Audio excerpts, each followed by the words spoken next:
ҳукумати Толибон рӯзи сешанбе эълом кард дар Афғонистон истифода аз пулҳои хориҷӣ мисли доллару евро манъ аст. ин қарори Толибон метавонад боиси варшикастагии иқтисоди кишвар шавад, чун баъди омадани ин гурӯҳ ба қудрат аҳволи иқтисод хеле бад шуд.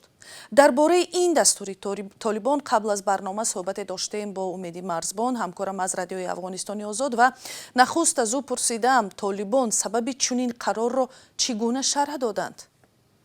طالبان با نشر یک خبرنامه بالای استفاده از پول خارجی در بازارهای افغانستان ممنوعیت وضع کردند. بلال کریمی، معاون سخنگوی حکومت سرپرست طالبان، اعلامیه‌ای را در توییتر نشر کرد که در او گفته شده وضعیت اقتصادی و منافع ملی ایجاب میکنه که مردم از پول افغانی استفاده کنند.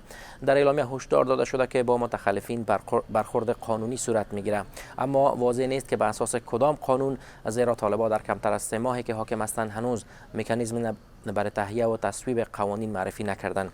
طالبان در این اعلامیه گفتند که استفاده از پول خارجی بر اقتصاد کشور اثرات منفی دارد، اما برخلاف آنچه اعلامیه میگه، با شماری از کارشناسانی که ما صحبت کردیم میگن که این اقدام در وضعیت فعلی تاثیرات منفی بالای اقتصاد مردم خواهد گذاشت و فقر را افزایش خواهد داد.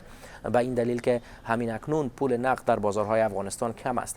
بانک ها تنها اجازه دارند در یک هفته به ارزش $400 پول افغانی به مردم بدن و بس. در این حال محدودیت بالای بانکنوت‌های خارجی مقدار پول نقد در بازارها را از این کمتر می‌سازد و توانایی خرید را به مراتب پایین می‌آورد. سوال دیگر از همکارم این بود که استفاده از اسعار خارجی به مثل یورو و دلار در افغانستان تا چه حد گسترده است؟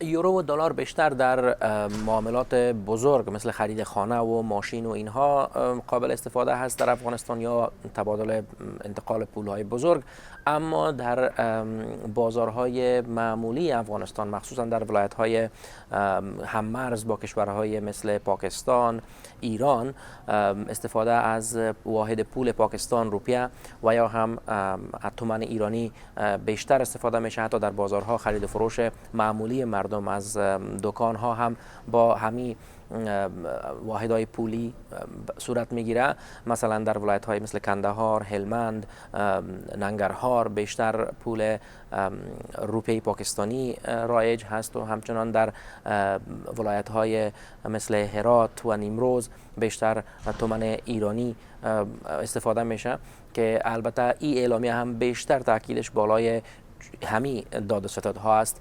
بیشتر در افغانستان معمول بوده که از دلار و یورو در خرید و فروش های بزرگ استفاده میشه، نه در داد و ستدهای کوچک شهر و بازار. همکارم امیدی مرزبان از رادیوی افغانستانی آزاد درباره دستوری طالبان برای منع استفاده یا دادوگیری با پول خارجی در افغانستان صحبت میکرد.